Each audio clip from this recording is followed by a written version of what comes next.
क्या, टीथ। क्या पढ़ेंगे हम लोग, आज हम लोग पढ़ेंगे टीथ के बारे में, ठीक है। तो देखिए टीथ के लिए सबसे पहले आप समझिए कि टीथ को हम लोग कैसे, टीथ अरेंज कैसे होता है हमारे जा में, है ना। तो देखिए फॉर एग्जांपल समझिए कि ये जो जा होते हैं हमारे पास, कितने जा होते हैं, दो जा होते हैं। एक होता है लोअर जा और दूसरा जा क्या होता है आपका अपर जा, ठीक है। ये अपर जा लोअर जा होते हैं, ठीक है। और हम लोगों के ये जो जा होती है किसके बने होते हैं भैया, बोन्स के बने होते हैं। किसके बने होते हैं, बोन्स के बने होते हैं, हड्डियों के बने होते हैं, ठीक है। और इन हड्डियों, फॉर एग्जांपल मान लीजिए कि हड्डियां हैं, बोन्स है, इन बोन्स में ना ऐसे बने होते हैं सॉकेट। क्या बने होते हैं, सॉकेट। और इन सॉकेट के अंदर आपके जो टीथ होते हैं ना, ऐसे ये टीथ क्या होते हैं, इन सॉकेट्स में क्या होते हैं, ऐसे धंसे होते हैं अंदर की तरफ। बात समझ आ रही नहीं आ रही, आ रहा ना। तो ये जो बोन्स होते हैं, मतलब ये जो आपके टीथ होते हैं, ये क्या होते हैं, धंसे होते हैं कहाँ, सॉकेट के अंदर। तो समझ लीजिए कि ये जो आपकी जा है, जा किसके बने हैं, बोन्स में। और ये बोन्स जो के अंदर सॉकेट बने हैं, और इस सॉकेट में आपके टीथ क्या होते हैं भैया, फिक्स होते हैं और धंसे होते हैं, ठीक है। अच्छा, हम लोग टीथ पढ़ने जा रहे हैं, तो टीथ के लिए सबसे जो कंपलसरी चीज है, जरूरी चीज है कि हम लोग टीथ के लिए कितने कितने वर्ड्स पढ़ेंगे, कितने बातों पर ध्यान देंगे, मेनली थ्री पॉइंट्स पर। कितने बातों पर, 3 पॉइंट्स पर हम लोग क्या करेंगे, ध्यान देंगे। सबसे पहले हम लोग देखेंगे कि जो ह्यूमन का टीथ होता है वो होता है डाइफ्यूडांट। क्या होता है भैया, डाइफ्यूडांट नेचर होता है। नेचर कैसा होता है, डाइफ्यूडांट होता है। मतलब इसका मतलब ये होता है कि हम लोगों के जीवन काल में कितनी बार दांत आते हैं भैया, 2 बार। कितनी बार आते हैं, 2 बार आते हैं। तो ऐसे टीथ को हम लोग क्या करते हैं, डाइफ्यूडांट करते हैं। क्लियर, हम ऐसे टीथ को क्या करते हैं, डाइफ्यूडांट करते हैं। पहला जो टीथ आता है वो कितनी एज में आता है, स्टार्टिंग यानी 6-7 महीने में क्या होता है, टीथ आना शुरू हो जाता है। और यह कब तक रहता है भैया, 6 से लेकर 12 वर्ष के बीच में, 6 से लेकर 12 वर्ष तक रहता है। तो ऐसे टीथ को हम लोग कहते हैं भैया मिल्क टीथ। क्या करते हैं, मिल्क टीथ कहते हैं। क्या कहते हैं भैया, मिल्क टीथ कहते हैं। या इसी को हम लोग कहते हैं क्या, प्राइमरी टीथ। क्या कहते हैं, प्राइमरी टीथ कहते हैं। या फिर इसी टीथ को हम लोग कहते हैं बेबी टीथ। क्या होती है, बेबी टीथ कहते हैं, क्योंकि बच्चों में पाई जाती है, जिसको कहते हैं क्या, बेबी टीथ भी हम लोग कह देते हैं। क्लियर। जो दूसरा टीथ आता है उस टीथ को हम लोग कहते हैं परमानेंट टीथ। क्या कहते हैं भैया, परमानेंट टीथ कहते हैं, क्योंकि आने के बाद टूटता नहीं है। मतलब टूटता है, ओल्ड एज में टूटता है, नाम में टूटता नहीं है। तो इसको हम लोग कहते हैं परमानेंट टीथ कहते हैं। या इसी टीथ को हम लोग कह देंगे सेकेंडरी टीथ। क्या कह देंगे, सेकेंडरी टीथ कह देंगे। या फिर इसी को हम लोग कहते हैं एडल्ट टीथ। क्या कहते हैं, एडल्ट, क्योंकि बड़े होने पाता है या एडल्ट तक रहता है, इसलिए इसको हम क्या कहते हैं, एडल्ट टीथ कहते हैं। क्लियर हो गई बात। तो ये यानी हम लोगों के जीवन काल में 2 बार दांत आते हैं, इसलिए इसको हम क्या कहते हैं, डाइफ्यूडांट, यानी हिंदी में इसको कहते हैं द्विबार दंती कहते हैं, ठीक है। इन टीथ की नंबर्स कितने होते हैं भैया, 20 होते हैं। कितने होते हैं, 20 नंबर्स होते, क्या होते हैं, टीथ होते हैं। क्लियर। दूसरा पॉइंट हम लोग टीथ के बारे में पढ़ेंगे कि हम लोग जो टीथ होते हैं वो, उन टीथ को हम लोग कहते हैं हेटेरोडॉन्ट। क्या कहते हैं, हेटेरोडॉन्ट कहते हैं। मतलब ये है कि हम लोगों के जा में, जबड़े में, या कहा जा में कुल कितने टाइप्स के टीथ होते हैं भैया, 4 टाइप्स, यानी more than 1 type of teeth पाए जाते हैं। इसे हम हिंदी में कहते हैं विषम दंती। एक से ज्यादा प्रकार के दांत का होना, विषम दंती, हेटेरोडॉन्ट। तो हम यहाँ पे देखेंगे कि दांत कैसे होते हैं भैया, हम लोग यहाँ विषम दंती होते हैं। जो पहला टीथ होता है उसको हम लोग कहते हैं कैनाइन, डिनोटेड बाई सी। दूसरा जो होता है उसका नाम होता है इंसीजर, डिनोटेड बाई आई। तीसरा जो होता है उसका नाम होता है प्रीमोलर, डिनोटेड बाई पीएम। और फोर्थ होता है उसको हम क्या कहते हैं, मोलर, यानी डिनोटेड बाई एम।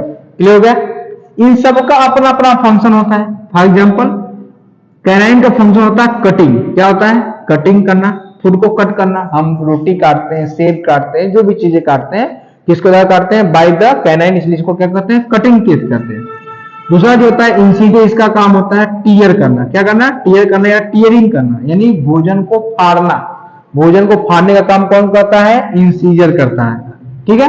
फिर प्री मोलर एंड मोलर, इन दोनों का जो मेन फंक्शन वो होता है मेस्टिकेशन। क्या होता है, मेस्टिकेशन करना, यानी फूड को क्या करना भैया, चबाना, कूचना, उसको कूच कर छोटे छोटे पार्ट्स में क्या कर देना, ब्रेक करना। ये दोनों किसका काम होता है, प्री मोलर और मोलर का काम होता है, ठीक है। तो हमारे पास 4 टाइप ऑफ टीथ पाए जाते हैं, इसलिए हम क्या करते हैं, हेटेरोडॉन्ट कहते हैं। तो ह्यूमन टीथ क्या है, हेटेरोडॉन्ट है, और क्या है, डाइफियोडॉन्ट है। क्लियर हो गया। अब देखिए हम लोग देखेंगे डेंटल फार्मूला, क्या देखेंगे, डेंटल फार्मूला देखेंगे। तो जब डेंटल फार्मूला की बात आएगी, किसकी बात आएगी, डेंटल फार्मूला की बात आएगी, तो हमारे पास दो डेंटल फार्मूला होते हैं। एक होता है भैया मिल्क टीथ का, और दूसरा होता है किसका, परमानेंट टीथ का। किसका होता है, परमानेंट टीथ का होता है। मिल्क टीथ का डेंटल फार्मूला क्या होता है भैया, देखिए incisor, canine, premolar and molar. तो जब इसकी बात होगी, इंसीजर के नंबर कितने होते हैं भैया, 2, इसके कितने होते हैं, 1। मिल्क टीथ में प्रीमोलर क्या होता है, एब्सेंट होता है तो 0, और मोलर में कितना होता है भैया, 2 अपान 2 1 0 2।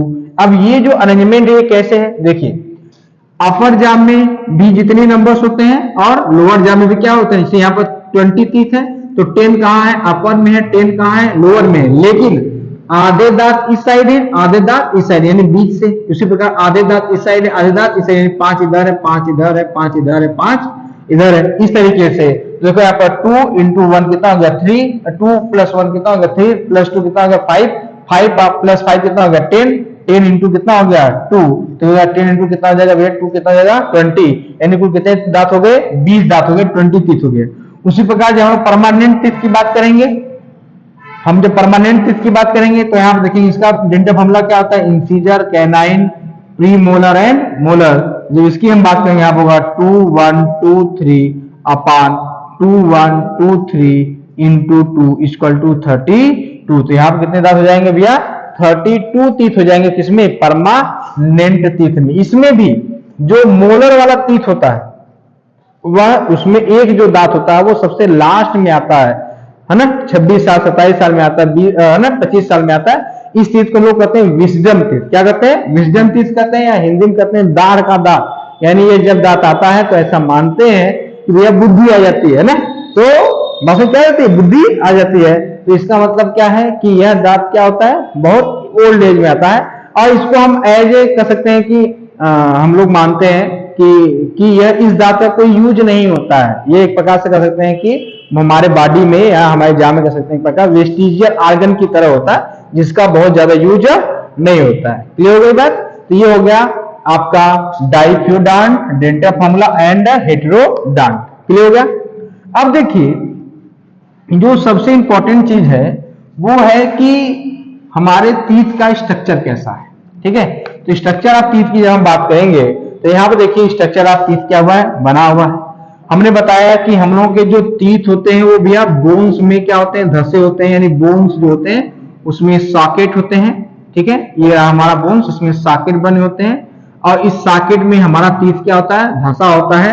तो इस सॉकेट को हम लोग कहते हैं थीका। क्या कहते हैं, थीका कहते हैं।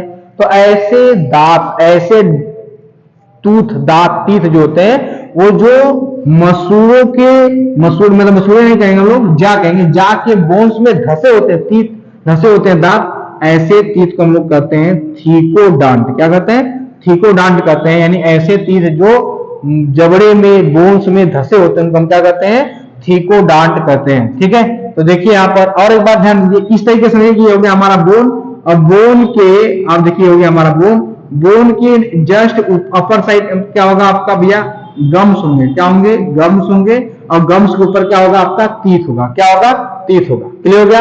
और हम टीथ को कितने पार्ट में डिवाइड करेंगे, 3 पार्ट्स में। सबसे अपर पार्ट जो है उसको कहेंगे क्राउन, जो सबसे लोअर पार्ट होगा उसको कहेंगे क्या, रूट, और जहां पर दोनों ज्वाइंट होंगे उस वाले पार्ट को हम लोग क्या कहेंगे, नेक। क्या कहेंगे, नेक कहेंगे। क्लियर हो गया। अब देखते हैं हम लोग यहाँ पर क्या स्ट्रक्चर। तो देखिए ये स्ट्रक्चर ऑफ टीथ। यहाँ पर आप देखेंगे कि ये इसमें कितने पार्ट्स हैं, 3 पार्ट्स हैं। यहाँ पर सबसे पहले दिखाई दे रहा है रूट, दूसरा दिखाई दे रहा है आपका क्या, नेक, और थर्ड क्या दिखाई दे रहा है, क्राउन।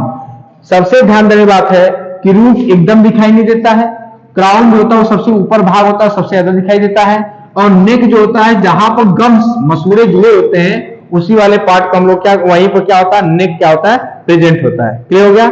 अब देखिए जब हम टीथ के अंदर का स्ट्रक्चर देखते हैं तो हमको पता चलता है कि टीथ में अंदर एक कैविटी होती है। इस कैविटी को हम लोग कहते हैं पल्प कैविटी। क्या कहते हैं, पल्प कैविटी कहते हैं। यह पल्प कैविटी नीचे की तरफ ओपन होता है बाय द रूट कैनाल। किसके द्वारा ओपन होते हैं भैया, रूट कैनाल के द्वारा। और इस रूट कैनाल जो होता है वो नीचे की तरफ ओपन होता है बाई एक पोर, एक छिद्र द्वारा या एक कैविटी द्वारा, उसको हम लोग कहते हैं एपिकल फोरामेन। क्या कहते हैं? Apical foramen. फोरामेन का मतलब होता है ओपनिंग। हम in case of biological language है ना या फिजियोलॉजिकल लैंग्वेज में फोरामेन को हम लोग क्या कहते हैं? ओपनिंग। मतलब क्या होता है? फोरामेन होता है। ठीक है, तो यहाँ पर आप देखिए, यहाँ पर तो यहाँ पर कौन सा फोरामेन है भैया? एपिकल फोरामेन है। कहा? आप टीथ के रूट के ओपनिंग में। क्लियर हो गया? और इसी ओपनिंग के द्वारा क्या होता है? लिंक और ब्लड वेसल्स और क्या हो जाते हैं? आपके नर्व भी क्या होते हैं? इसी पल्प कैविटी में क्या होते हैं? प्रेजेंट होते हैं। क्लियर हो गई बात? इस पल्प कैविटी के ऊपर एक लेयर होता है, उसको हम लोग कहते हैं डेंटाइन। क्या होते हैं? कहते हैं डेंटाइन। यह एक प्रकार का कनेक्टिव टिश्यू होता है, और यह जो कनेक्टिव टिश्यू होता है, यह बना होता है कैल्शियम कैल्शियम फास्फेट से। ठीक है, और इसके ऊपर एक लेयर होता है, उसको हम कहते हैं इनेमल। क्या कहते हैं? इनेमल। इनेमल जो होता है वह सबसे hardest part of the body है। इतना मजबूत होता है कि हड्डियों को भी तोड़ने का क्षमता रखता है। यह किसका बना होता है? कैल्शियम और मैग्नीशियम, कैल्शियम फास्फेट या कैल्शियम कार्बोनेट का बना होता है। ठीक है, और ध्यान दीजिएगा यहाँ पर ये जो पूरा स्ट्रक्चर आपको दिख रहा है, ठीक है, ये जो पूरा स्ट्रक्चर दिख रहा है, ये सब कहाँ प्रेजेंट है? ये रहा आपका बोन। ये पूरा जो दिख रहा है ये बोन है। इस बोन के सॉकेट में क्या है? प्रेजेंट है। और ये आपका क्या प्रेजेंट है?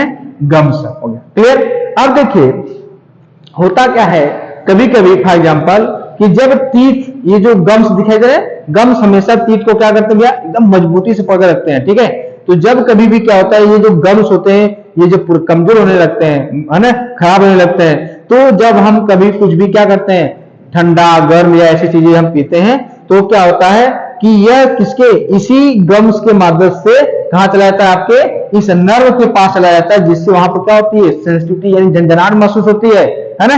तो फिर हम लोग क्या करते हैं कि भैया बहुत सारे टूथपेस्ट का यूज करते हैं ना, या फिर बरतते हैं कि हम ऐसी चीजों को न खाएं जिससे क्या हो? झंझनाहट क्या हो? मजबूत हो।